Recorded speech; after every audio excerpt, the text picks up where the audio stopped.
Hey everybody, welcome to Mortgage Today for Tuesday, April 23rd, 2024. And oh, what a day it was. UMBS opened up 16 basis points. S&P futures were up 13 points in the first hour. S&P PMI data, previously known as market, was increased.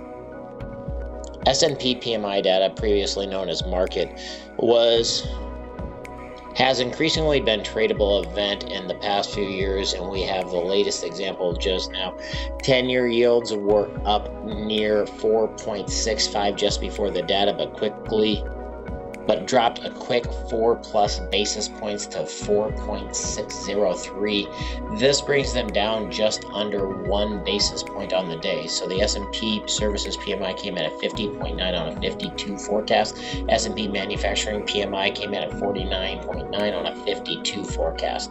MBS spreads, which are the difference between the yield on the mortgage-backed securities and the Treasuries, have meaningfully contracted since last fall. This means that while the 10-year has increased in yield, the mortgage rates have risen less.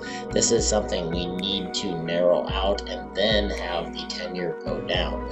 March existing home sales slipped 4.3% month over month to a seasonally adjusted rate of 4.19 million, the biggest month-over-month decline since November of 2022.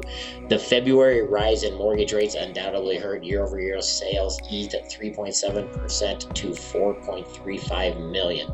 March is now the 31st consecutive month with sales down year over year. It's also possible that uncertainty regarding realtor commissions has caused some transactions to be delayed, an inauspicious start to the spring selling season.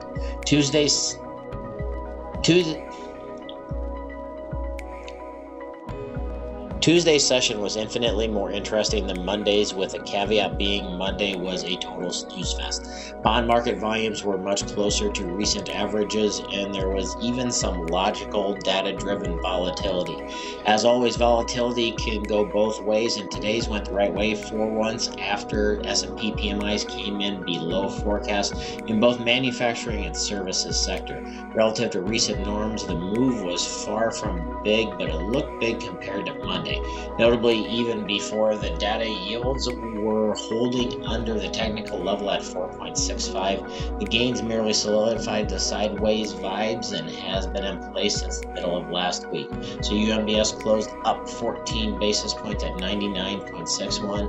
So anytime it's in the green, that is a positive thing. So at 99.61, it puts us just underneath this Fibonacci line at 99.647, which it looks like we actually broke through for part of the day, but it came back down below before closing.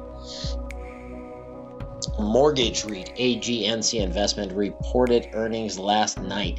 Mortgage REITs are often the buyer of mortgage banking production, so it is useful to understand how they see the world. AGNC generated an economic return of 5.7% in the first quarter of 2024 as a favorable macroeconomic environment for fixed income investors that began in late 2023 persisted throughout the first quarter of 2024. But things you can't control is your brain. So check out this video post from our sponsor at wellthatmakessense.com. This is a summary of two great lessons. This is a summary of great lessons from two awesome books, those being The War of Art and Turning Pro, both from Steven Pressfield. They are amazing books. They're all about how to do better in sales and how to do better in life. So check out the short video at wellthatmakessense.com.